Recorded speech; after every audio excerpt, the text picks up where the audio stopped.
it will jump through that camera without you equating it. You don't have to equate it. You feel it. You know it's a beautiful bookshop you want to sit in and drink red wine and read books and just live upstairs, and you feel comfortable, nostalgic, sentimental, warm. I love this season of Good Omens. I'm a huge fan of the book. The first season was phenomenal, and I loved season 2 so much. You guys did such a great job. Thank you. Thank you. We loved it too, and we love doing it 100%.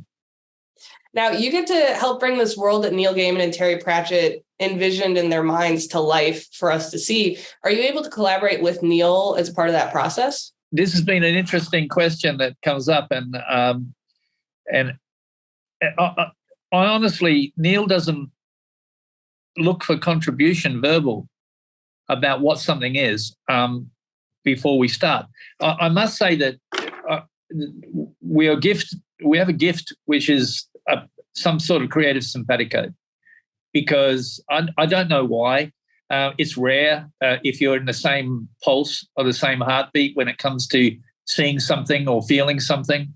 Or I interpret, and whatever I interpret is what he feels. I have no idea how it works both ways. But I can honestly say that in the hundreds of pieces of concept art I've produced, and Neil has never disliked anything. He doesn't even, I can't honestly say he doesn't really tweak anything.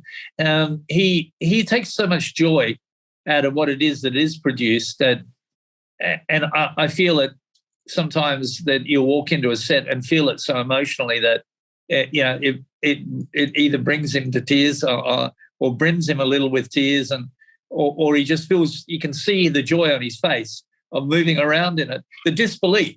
He turns in. He gets close to my age, about 9. Which is what we are, probably about 9 years old, and we feel it. And I think that I take such a lot out of seeing his reaction. So no, there isn't any collaboration. He doesn't invade by predicting any space or what we do with the space or what I've designed. I produce concept art very quickly, and it has to be connected emotionally to what he's written. And I've got, and there is a certain aphenia that happens with us all, that we see things that within a piece of written work, and sometimes what makes something popular or empathetic with an audience from a written piece of work is something that we all see or we all feel, but it needs to be emotional, and you need to be able to touch that raw nerve in all of us to understand it.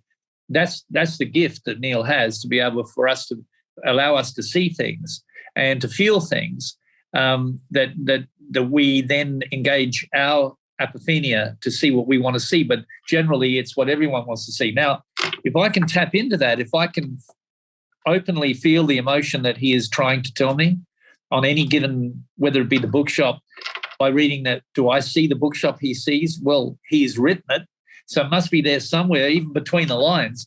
And I've often said that it's as much what Neil doesn't say as what he does say in the book or the script that you read and feel from.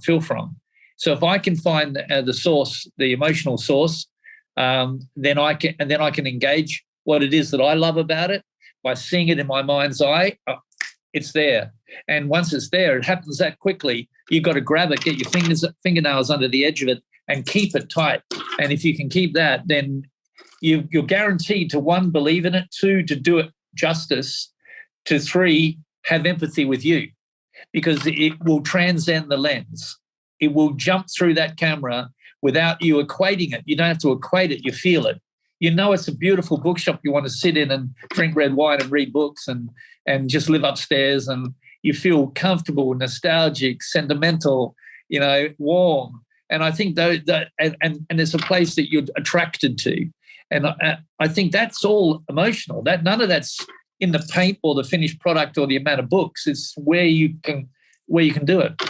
It takes an awful lot. We do an awful lot of detail and care and depth to become invisible, to become unequatable, to become something that services the story and the emotion rather than the individual object we put there.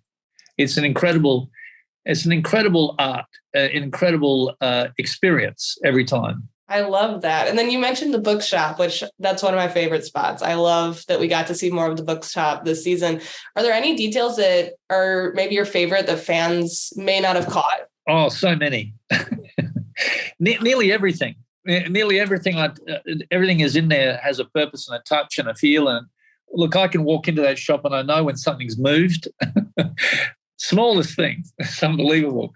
Because I sort of love dressing the sets, and I sink into it into such an extent that I become to such an extent that I become part of the environment, and then I lose myself in there for hours.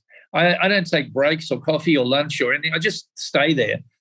It goes from the table to a place, and I live in there like a big canvas, and then it gets to a stage where I almost have to move away because I've invaded someone else's space, because I've created something that's so right that I feel I'm going to get tapped on the shoulder and say, "Excuse me, would you mind getting out of here? This is my house or my office," or, and then you got to leave it alone.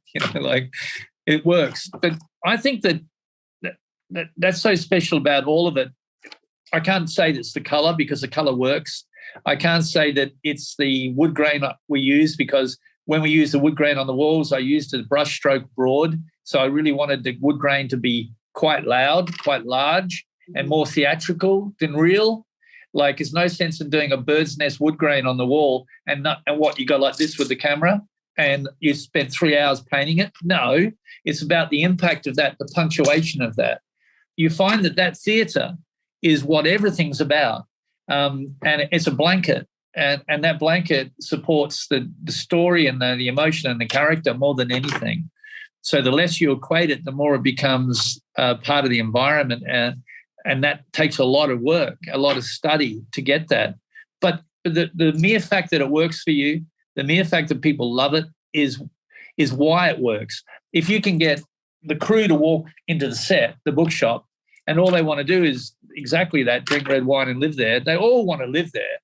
And if the crew want to do that, then you know that you've touched a nerve, a really important nerve in everybody, and it will transcend the lens. And if the actors feel it, Michael can sit at his desk and there's not one piece of paper on that desk that isn't handwritten for Aziraphale, not one. So every little tag in a book, there's 2 weeks of I've got 2 concept artists that I pull out of the back room and then put them on the set for 2 weeks, and they just walk around and talk like old ladies to each other because they normally don't meet each other. They talk, through the telephone and on Zoom and to me and through each other, but they don't come out of their little room tirelessly working. I pull them out and stick them in the bookshop and say, live here, mark it up, stick little handwritten notes in everything you see, and off they go. And they wander around and they do stuff and they sit and if you've got the time to put people into it, to breathe it, then it will breathe. And it's beautiful. It's beautiful for that. I love that. Well, I love the show. You did such an incredible job on season 2. I really hope we have a season 3 because I want to see more. Thank you. Right? Yeah. Thank you so much for taking the time to talk to me today. This has been so great. Oh, it's an absolute pleasure. Anytime. No problem at all.